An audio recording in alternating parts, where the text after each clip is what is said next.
Hey guys, how's it going? It's Andy from Magoo Investing. Happy Tuesday. Before getting into today's topic, where I'm going to be talking about the newest addition to my stock portfolio, I kind of wanted to hit on some of the major news stories that happened on Monday because I was sitting at the gym and my phone just kept going off from a lot of these news stories that I was like, oh, that's big.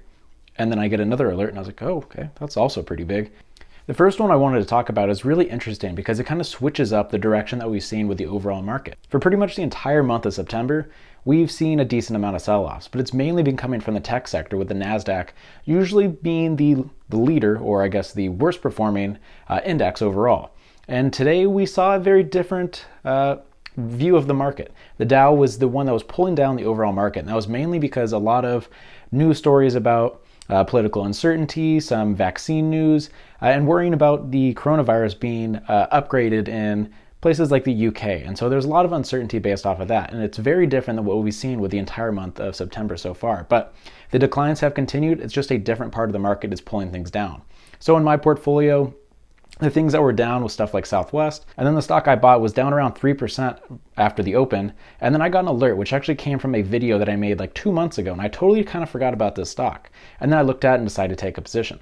And then bank stocks were down a decent amount after a report came out over the weekend saying that there was potentially $2 trillion of money that's linked to money laundering and other criminal activities. And stuff like JP Morgan is one of the companies that are allegedly making stuff like that happen. And so JP Morgan has been a stock that I've talked about on this channel and how I'm a big fan. And then people have also been bringing up that story about the container ship that had a bunch of coke in it that was connected to JP Morgan, and it's kind of interesting. So JP Morgan is still one of those stocks where I like their business model overall, but before I ever consider taking a position in it right now, I'm gonna kind of wait to see what happens with this report about this money laundering, because it seems like a pretty big deal.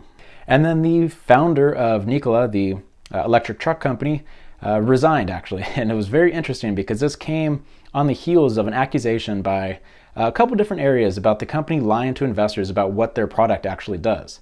And so it's not a great look optically for the founder to be stepping down just as the company's getting going.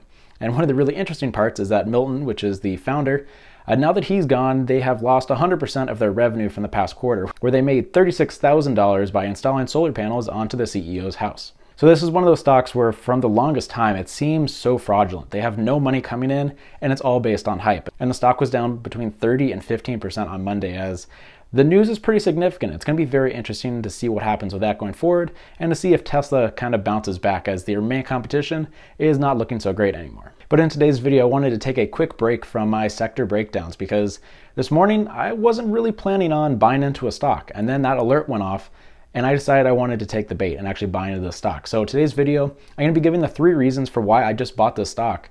And I always like having justification for why I buy a stock, not just, oh, it looks good right now. I have to have a couple reasons behind a solid plan for taking a position in a stock, because I notoriously buy stocks that are kind of beaten down. And this is no exception. And so I'm excited to talk about it in today's video. Before getting started, I do have to say that I'm not a licensed financial advisor, and this is not financial advice. Anything you hear in this video is just me giving my own opinions on the stock market, and you need to do your own research before making any investment decisions. Also, if you've been enjoying these videos, I really appreciate it. Hit that like and subscribe button, as it would help my channel out a lot. With that out of the way, let's start talking about the newest addition to my stock portfolio. So the newest addition to my stock portfolio came after I got an alert on my phone while sitting in a Planet Fitness for a stock, Planet Fitness. So I did buy into Planet Fitness today, ticker symbol PLNT, and I'm excited to kind of share what I saw with this stock. Currently, Planet Fitness is trading for $56 and it's down 25% year to date. So it does meet my criteria of it being a product that I understand how it works, and it is down significantly. I don't like buying into these very overextended tech stocks. And if you're looking into the health and fitness stocks, Peloton has been the top name during the pandemic, as the shutdowns have made it so that the exercise from home options seem more attractive. But I think that Planet Fitness is a fantastic opportunity. Also, Planet Fitness goes along with the idea that I think the best opportunities in the stock market right now are the ones that are going to be benefiting the most from fully reopening, and hopefully the pandemic ending relatively soon, maybe by the first half of 2021. And so something like a gym that requires people to be there in person, it meets that criteria because the lockdowns hurt them significantly, but looking at their numbers, I'm feeling pretty good. Before we get into the 3 reasons, let's take a look at the all-time chart. So the stock IPO'd in 2015 and had an incredible run up until last September, almost a full year ago. And then it fell recovered, and then the pandemic hit, and it's been slowly recovering ever since then. And when I've talked about looking at the overall stock charts, a really important thing for me is to look at the charts for unexpected moves. You want to be able to look at it and go, why did that happen? Because it could be a huge red flag. And the really interesting part about looking at why this happened is that there's no like set in stone reason that I could find that would justify that move down. But it does seem to match up with a positive earnings report in August that pushed the stock up to all-time highs, and then it appears like the overall sector sold off. This was also around the time that Peloton had its IPO, and it's very possible that Planet Fitness got pulled down after that IPO just because they're very similar with their health and fitness type of stock.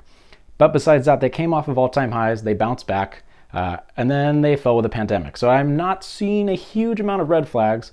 Obviously, you'd like to have a news report that kind of explains why the stock would fall significantly, but the fact that it bounced back pretty quickly makes me feel decently about that. So reason number one why I decided to buy into Planet Fitness right now comes from their last earnings report. I usually spend like 20 minutes, a couple times a week, looking at the earnings reports from a bunch of different companies to see if I see anything really interesting. And in my notes for Planet Fitness, I wrote down, it looks bad, but I don't think it's actually that bad. So the company did come in with a net adjusted loss of 32 cents, but they actually beat expectations for revenue overall. Their revenue was down more than 75% year over year from quarter 2 of last year. So that is a huge drop. But when you look at some of these other companies that have been severely affected by the pandemic, I usually think of the airline stocks that had drops in revenue of 90+%. And so seeing that 75%, I actually didn't think it was that bad as previously expected. And then the company did have a net loss of $32 million in the past quarter, and that is different than the $35 million profit that the company had year over year. So obviously it makes sense why they're having a really tough time, but I don't think the numbers are actually as bad as maybe they look on the surface. And the reasoning behind why I don't think it's that bad is while they lost $30 million, their cash on hand is currently sitting at $500 million. So while that loss looks bad when you look at it year over year, they can survive at this level of cash burn for a long time. And then when you look at the first earnings report from the pandemic hitting, they only had a net loss of $9 million. And then when you look at further back, they've only had one actual net loss since 2017. So the company has been very profitable overall, and they have a significant amount of cash on hand to protect themselves in case this goes longer than expected. And then the company for 11 quarters before the pandemic hit had double-digit year-over-year increases in revenue. So this company has incredible growth. And seeing what came out with the earnings report looked bad at first because you see that 75% drop in revenue. But then when you look at the long picture, as this is a stock that I hope to be holding for a long time, I see a lot of really good things, and I think I'm getting a great stock at a discount. And then the number 2 reason why I decided to buy into Planet Fitness comes from their just overall business model. While it might seem weird to be buying into a stock that's very dependent on the reopening process and how quickly the vaccine comes out, I think it's in a pretty good spot overall, and that's mainly because of how cheap a membership to Planet Fitness is.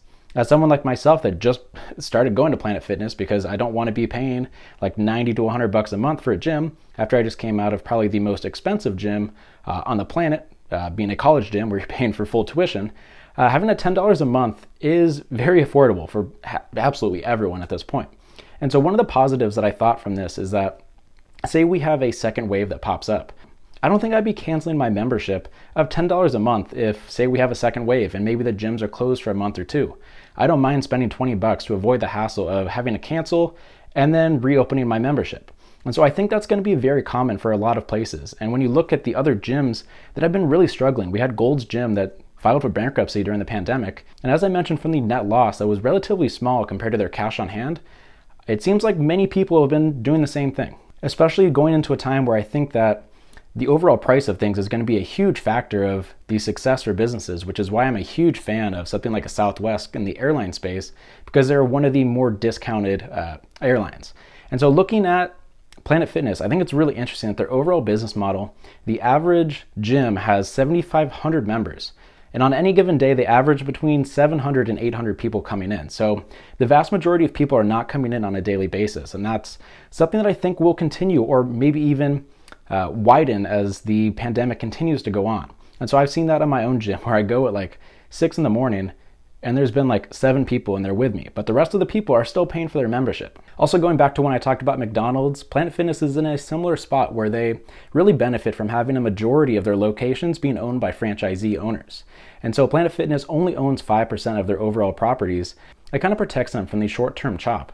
And we've seen that with their cash on hand compared to how little money they actually lost in the past quarter. Even in the pandemic, the company opened 21 new locations, and their expansion plan is pretty aggressive, and it's going to be very interesting to see if they're going to be able to expand at the rate that they thought of before the pandemic actually hit. But overall, I think their cheap business model is going to be very attractive for a lot of new customers going forward, and I think the existing ones are going to be a lot less likely to cancel their membership, even if we have a second wave of virus coming through. And so I think it's very attractive for that reason. And then let's talk about reason number 3. We're actually going to be going onto the computer and talking about what I see there.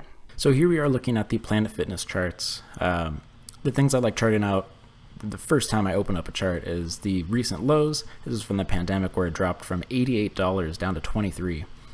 But the rest of this movement is charted based off of the long-term history of the company. So you go all the way back this way. And so when you have it really up close like this, you might not understand why I charted this here. You do have this gap down, which usually gets tested as a support or resistance. But I came all the way back to, let's see, when is this, 2019?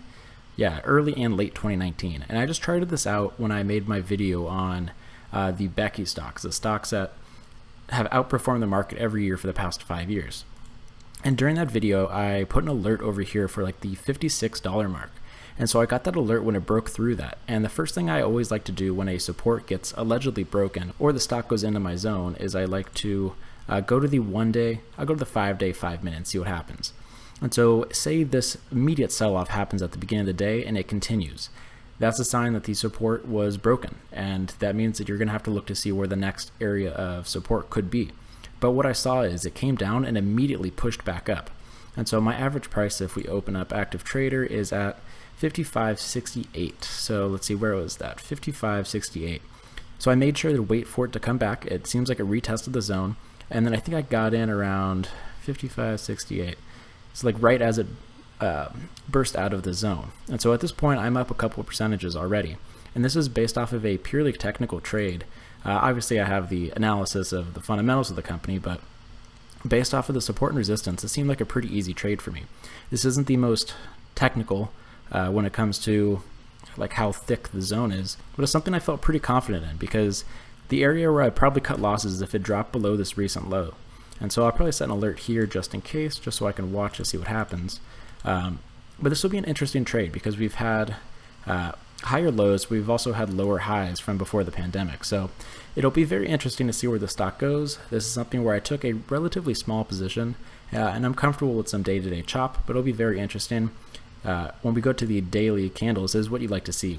This is what happens when a support gets rejected. So it came down, it tried to push below, and then it closed back above it. And so that's a solid sign, and hopefully the stock continues to be very bullish. So overall, I thought Planet Fitness is one of those stocks that I was willing to take a nibble at.